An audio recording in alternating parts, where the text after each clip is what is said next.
On the morning of March 21st, 2026, the ground beneath one of the world's most heavily fortified nuclear facilities shook for the second time in 3 weeks. Not from an earthquake, not from a test, from a bomb. A 14-ton bomb, dropped from an aircraft so stealthy that Iranian air defense systems never saw it coming. This is the story of how that happened, and why no bomb at any depth may ever be enough to end it.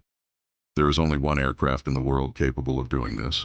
The stealth bomber that military analysts call the most sophisticated flying machine ever built. It took off from a base in Missouri and flew 18 hours to reach Iran. 18 hours across the Atlantic, across Europe, across the Middle East. The crew knew exactly what they were carrying. 2 massive penetrator bombs, 14 tons each, 6 meters in length, capable of boring through 60 meters of earth before detonating. The world's largest conventional weapon, not the biggest explosion, the deepest penetration.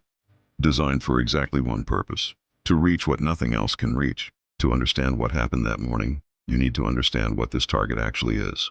Not a building, not a compound, a buried city. The main enrichment facility sits 40 to 50 meters underground, surrounded by reinforced concrete walls 2.5 meters thick. Inside, halls with capacity for 50,000 centrifuges.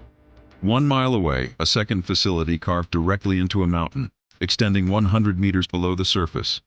According to intelligence reports, the most sensitive operations had been moved 800 meters underground. Deeper than anything the penetrator bomb can physically reach. So did the bomb reach that depth? No, but it never needed to. The goal was never to destroy what was inside by direct impact.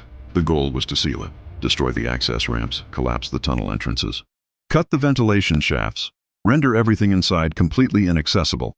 You cannot drain a lake by reaching the bottom. You drain it by cutting off every pipe that feeds it and every pipe that leads out of it. That is exactly what happened here. But here's the question nobody is comfortable asking out loud. Who was still inside when those entrances collapsed?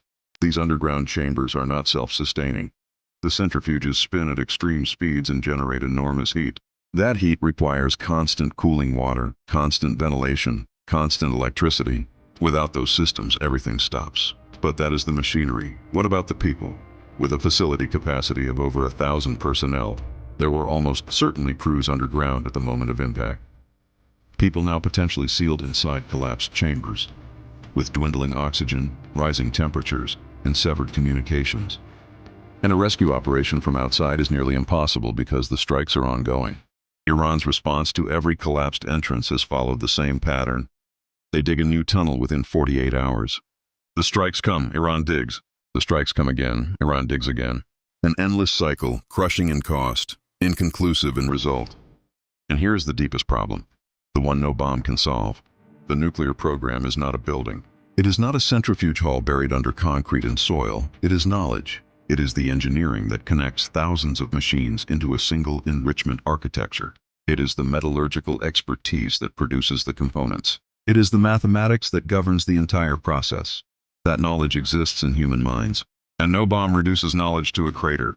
As long as the scientists are alive, as long as this program has lived inside the minds of thousands of engineers across dozens of universities since the early 2000s, it can be rebuilt. Replacing centrifuges takes months. Destroying knowledge is impossible. The facility can be bombed, the entrances can be collapsed, the machinery can be destroyed, but the engineers who built it are still alive, and the equation that produced it survived every single strike.